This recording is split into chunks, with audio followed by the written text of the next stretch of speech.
Hi everyone, today we're going to look at section 7.5, which is properties of logarithms. So we'll use some of the skills that we did in 7.4, but adding a little bit of information to that. Now there are three main properties that you want to know that are listed right here. The first one says that for any positive numbers, x and y, if we have a product of these two numbers, we can expand it to become a sum of two separate logarithms.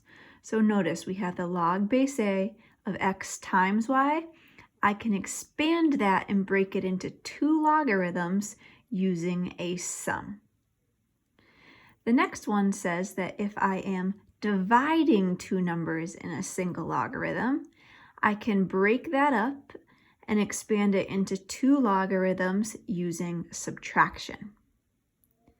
And lastly, if there is ever a power, we can expand that by taking the power out front to be a coefficient.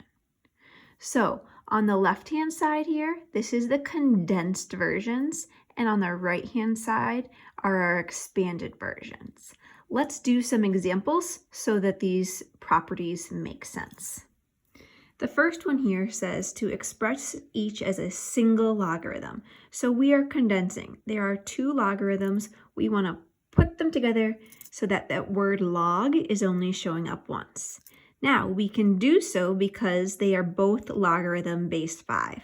If they had different bases, you cannot condense. But good news, we can. So as I can see here, we have two logarithms that are being added together. When I have addition, I condense it using multiplication. So we will write this as the log base 5 of 9 times 3, which we can actually do out. So we will write this as the log base 5 of 27. Okay, let's look at number 2. Number 2 has two logarithms. Now, I notice in one of these logarithms, I have a coefficient. Remember, if there is a coefficient, the way we condense that is making it a power. So I'm going to simplify each individual logarithm first before putting them together. There's nothing I can do for this first one, so I'll just recopy it. But for the second one, that coefficient can become a power. So it's now log base 2 of y cubed. Now that we simplified each individual one, we will condense it. So we are subtracting two logarithms. When I subtract two logarithms, we condense with division. Same bases, we're good to go. So log base 2 of x over y cubed. For our third one here, notice we have 1 log, 2 log, 3 logarithms. So let's simplify each one first. This is a coefficient, so we will have log base 4 of x to the 1/2 plus log base 4 of y, we can't do anything with, and then plus log base 4 of z squared. Again, the coefficient becomes the power. Now that we simplified each one, we're going to put all three of these together because they all have the same base. So log will only be written once, log base 4. And now I think about how would I condense these? Well, everything is being added. If everything is being added, recall that means that we multiply.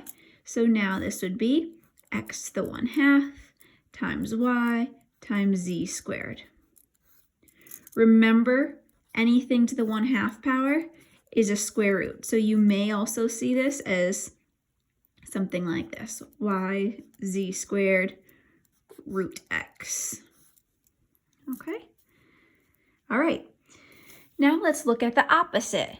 Our next one, we have single logarithms. We want to expand them. So we want that word log written multiple times. So let's look at this first one. This first one is log base 3, and you can see here we have two variables and two different parts of this expression. So I'm going to break this up into log base 3 of just x, but then how would I separate the y squared? Well, I'm multiplying. So how do I expand multiplication? With addition. So we'll have log base 3 of x plus log base 3 of y squared. Are we done? No, because of this power. Remember, for expanding, if I have a power, we expand, there's my expand column, by putting it as a coefficient. So we'll now have the log base 3 of x plus 2 log base 3 of y. Number 2, there's no base. What does that mean?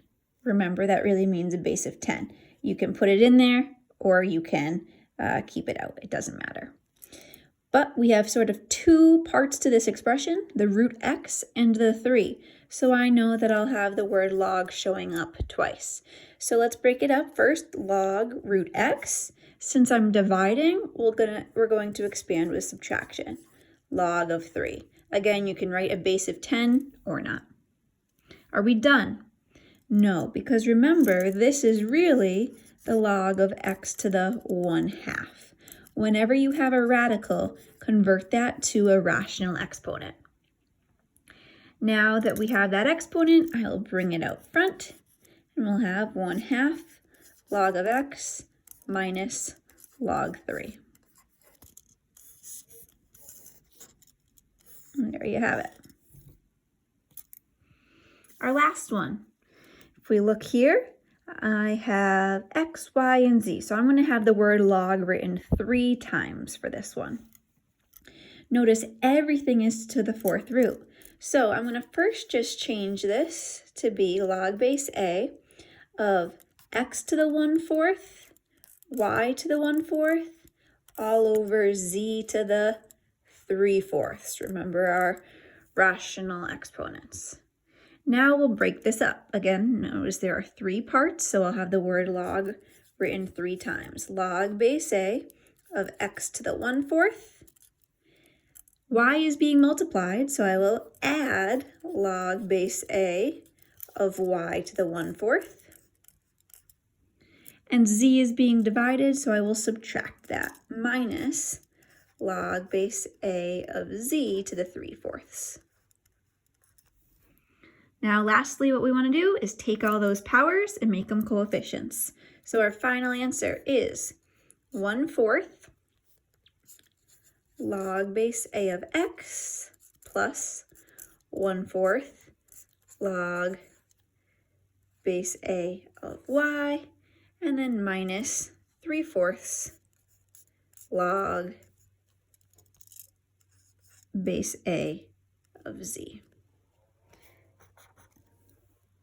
And there's your final answer.